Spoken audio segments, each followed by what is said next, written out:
আমি সুব্রত ভট্ট। ভারতীয় উপমহাদেশে মূলত 4টি দেশ নিয়ে আমি ধরছি, যেমন ভারত, পাকিস্তান, আফগানিস্তান আর বাংলাদেশ। আফগানিস্তান হিন্দুর সংখ্যা ছিল 2 লাখের বেশি। কখন? সেটা 1947 সালের সেন্সাস অনুযায়ী। আজকের দিনে আফগানিস্তানের লোকসংখ্যা, হিন্দু জনসংখ্যা কত? 0।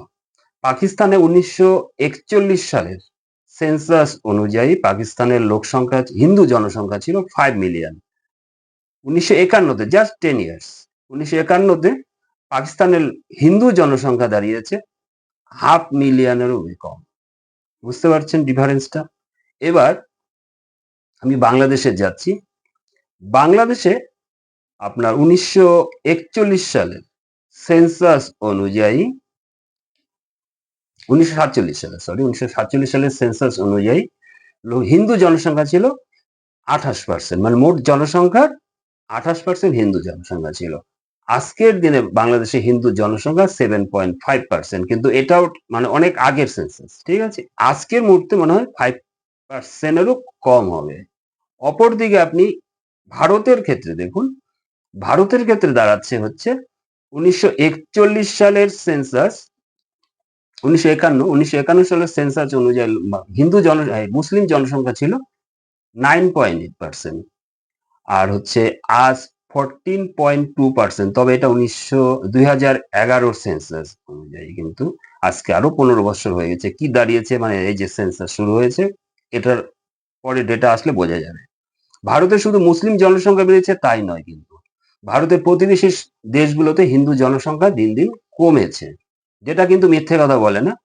ভারতীয় উপমহাদেশে ইসলামের লক্ষ্য খুব পরিষ্কার। কি করতে হবে? যেন তেন প্রকার জমি দখল করতে হবে, লাভ জিহাদ, ল্যান্ড জিহাদ, অমুসলিম শূন্য করা।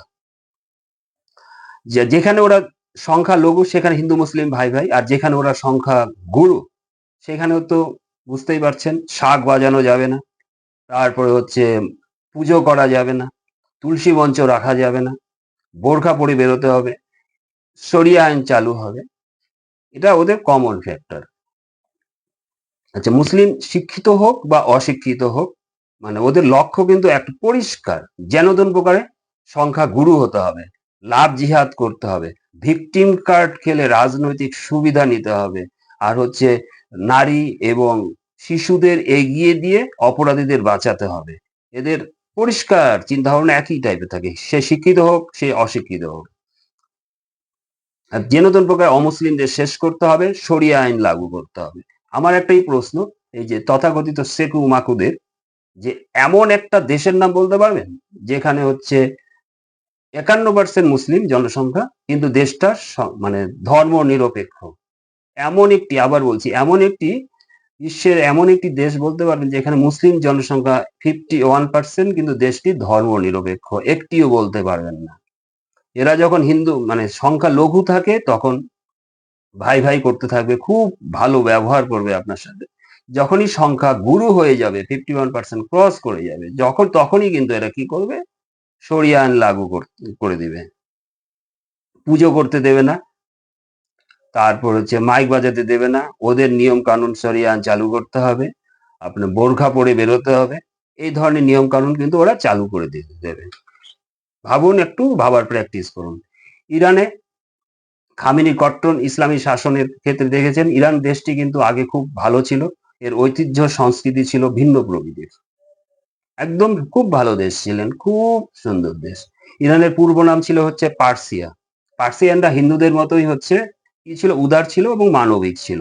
কট্টর ইসলামীয় শাসনে ওরা কি করেছে, লাস্টে কিছু মানে পার্সিয়ান মুসলিম ধর্ম গ্রহণ করে ফেলেছেন, আর কিছু পার্সিয়ান না পেরে পালিয়ে গেছেন, কিন্তু পার্সিয়ানরা কিন্তু লড়াই দিতে পারেননি। কিন্তু অপরদিকে ইসরায়েলকে দেখুন, ইসরায়েল লড়াই করে বেঁচে আছেন।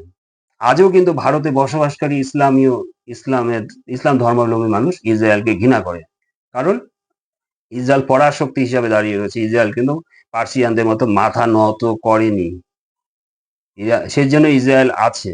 অপরদিকে ভারতীয়রা দেখেন, হিন্দুরাও দেখেন, এরাও কিন্তু ঠিক পার্সিয়ানের মতো হবেন। কিন্তু এখনো ভাবুন, ভাবা প্র্যাকটিস করুন, কিন্তু সময় শেষ, ঠিক আছে? সময় শেষ, ভাবুন, ভাবা প্র্যাকটিস করুন।